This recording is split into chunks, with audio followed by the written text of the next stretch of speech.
I want to start by saying that one of the things that really upsets me about discussing the issues of climate change are the misery Martins of this world, the kind of people who start off by telling you you can't do anything about it and we are all doomed. Now, I happen to think that we're not all doomed, but I also think that we certainly will be if people think you are, because there's no chance of doing things unless you start off with the assumption that we can achieve what we need to achieve.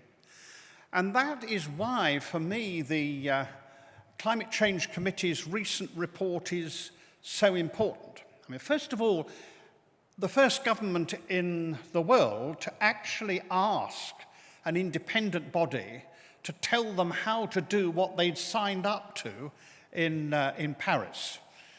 A rather unusual thing for politicians. They tend to sign up and hope for the best. This is asking the question, and the trouble with asking the question is you then get an answer.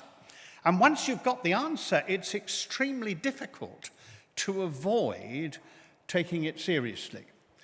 So they asked the question, and what we've said to them is, first of all, you can get to net zero. Secondly, you can do so at a price we can afford.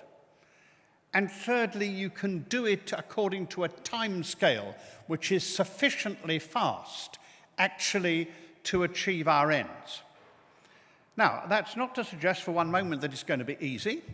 It's not to suggest for one moment that this isn't one of the most intractable problems with which we have ever been faced. But it does say to people that we don't need to be doomed. Second thing, of course, it says to people is that because we know, we are responsible. First of all, we know that climate change is happening. Secondly, we know we are causing it. And thirdly, we now know we can stop it. If we don't act, then it is entirely our responsibility. It's kind of like it really is like the story of Genesis. Before they'd eaten the apple, they didn't know and they weren't responsible. The moment they knew, they were responsible. It was no longer possible to be ignorant and therefore without any demands upon you. And of course, that's the difference between our present situation and the time of the Black Death. Because in the Black Death, 1 in 3 of the population died, but nobody knew why. So they had no responsibility to do anything about it. Indeed, they did all the wrong things. They all got together and gave it to each other. But the fact of the matter is, they didn't feel, nor were they, responsible. Our horrific human fact is that we are responsible. And therefore, there are 2 ways of dealing with that. You either take it on the chin and say, we've got to do something about it, or like President Trump, you pretend it isn't happening.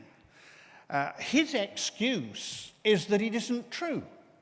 That is the excuse of fakes and frauds down the ages.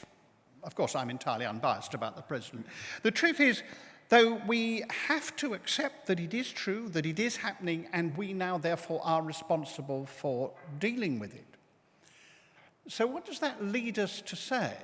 Well, first of all, it's a global problem, and therefore it's a global issue. There's no possibility of Britain doing it on her own. It's a sort of comment that you get from right-wing commentators who talk about, particularly me as an eco-nut, and say, these eco-nuts, don't they understand that Britain can't do it on her own? It's got to be the whole world. Well, of course, that's the other excuse. You say, after you, Claude. You do it first, then I'll do it. There is no way you can get people to do what they need to do unless you do it first. And therefore, we have a responsibility to do it first because we caused it first. I do think a bit of history is important, even to the writers in the Daily Telegraph. They need to remember that we created and have grown rich because of the Industrial Revolution.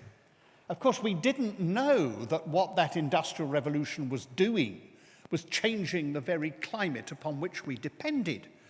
We're not to blame in that sense.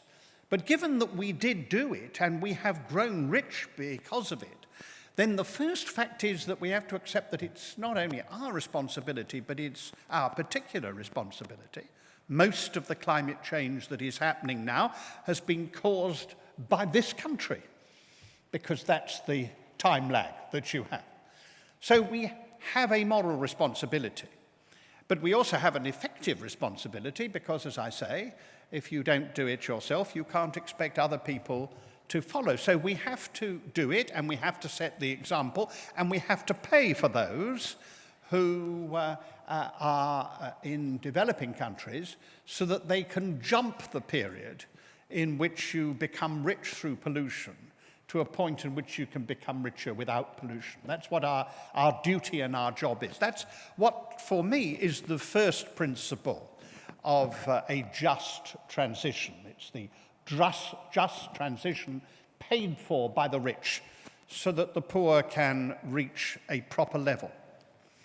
But the second principle of just transition is actually, again, one of those responsibility of knowing. If you know what you have to do and you know how it affects people, you have to ensure that as far as possible during the period of transition, you do actually share out the burden fairly. Now, you can't do it perfectly fairly. There's nothing like that in the world, but you do have to set your sights on fair transition, which is why you may have noticed that in the Climate Change Committee's report, we asked the Treasury to take the responsibility to see what were the transitional effects of what we were doing and how best you could protect people who were vulnerable from those transitional effects.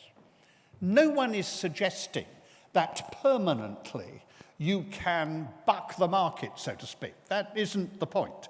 The point is that you can, for the period of transition, ensure that there's a proper, smooth movement from where we are to where we have to be. That's what we have to do. And then, once you've said that, you have to say one other thing about responsibility, and it's a crucial thing.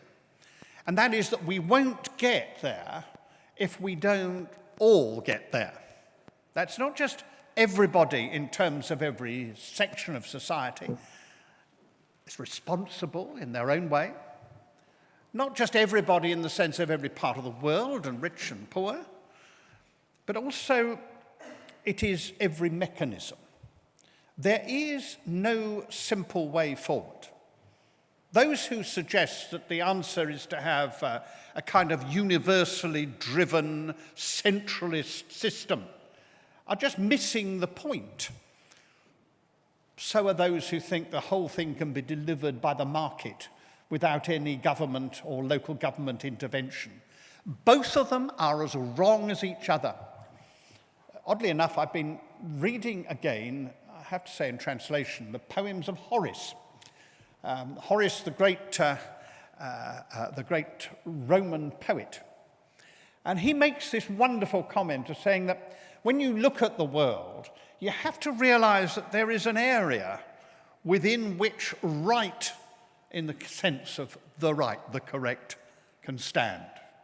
Beyond that, only error works. There is that central area. I don't mean consensus politics. I don't mean not having strong views. I just mean that we are all in this together, and we have to have an answer which is actually going to involve all of us and all the mechanisms that we have. So we need the strength, the power, the efficacy of the market, but we also have to have the state ensuring that the market is not self-destructive.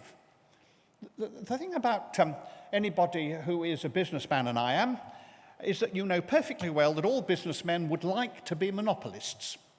Of course we would. We're very much in favour of competition for everybody else. But as far as I'm concerned, if I were the only company producing my services, then of course I could charge what I wanted. As a matter of fact, I can't.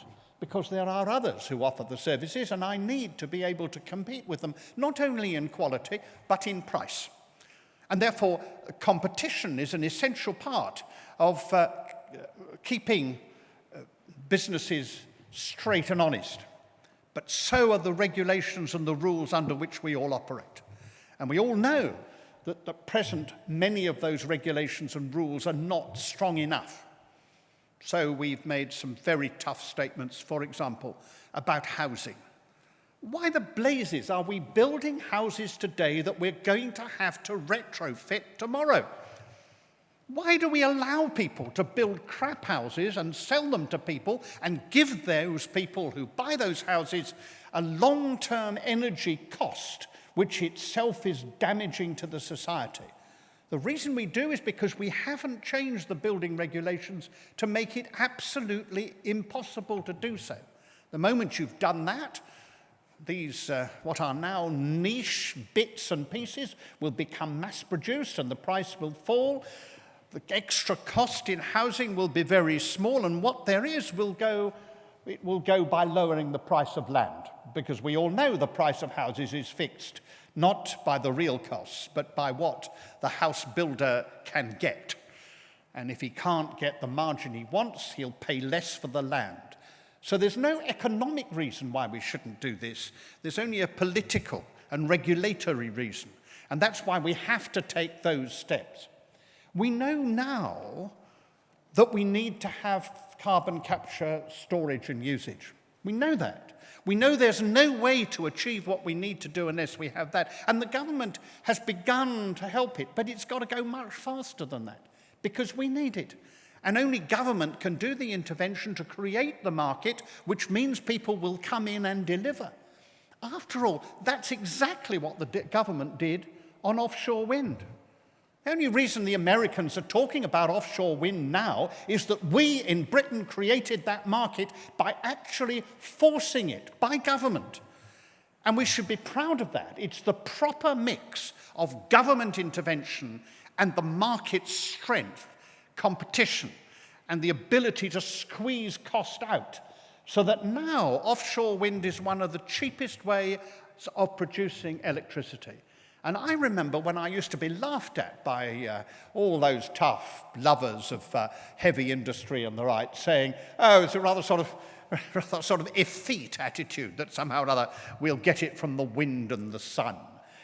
You remember those days, and now they have to accept that their old-fashioned ways are more expensive, more damaging, and are no longer the areas in which we should invest. So it is about both the market and the state, and it's also about local government. We won't make this work, you know, if it's all done in London, if it's all done in Paris, if it's all done in Rome.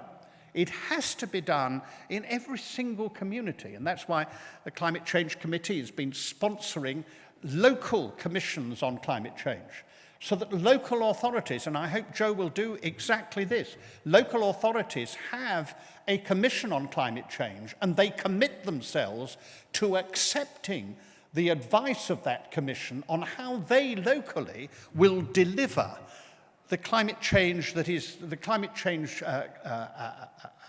battle that has to be won in Liverpool and in Manchester, in Leeds, in Birmingham and in Bristol. That's where we have to do it. And we also have to do it in the countryside. And I want to end on this because it's going to be the toughest area of all. If you read our report, you'll see that we have been very, very clear about agriculture. This is going to be very hard. But unless we start looking after the land better, we will not be able to sequestrate the carbon we need to sequestrate. We won't meet Joe's comment about not only being carbon neutral, but actually being better than that. We won't be able to do it unless we draw the carbon back out of the atmosphere, which we have shoved into it. And for the soil to be fertile enough to do that means going away from monoculture. It means going to mixed farming. It means fewer animals and people eating 20% less meat, but better meat, meat that's been properly grown, and not on feedlots. We need to have a society which recognises that our land has got to be respected, and it's got to be respected because we need it in order to change the way in which our planet works back to the healthier style that it once was. I can't think of a more difficult case that we've got to show.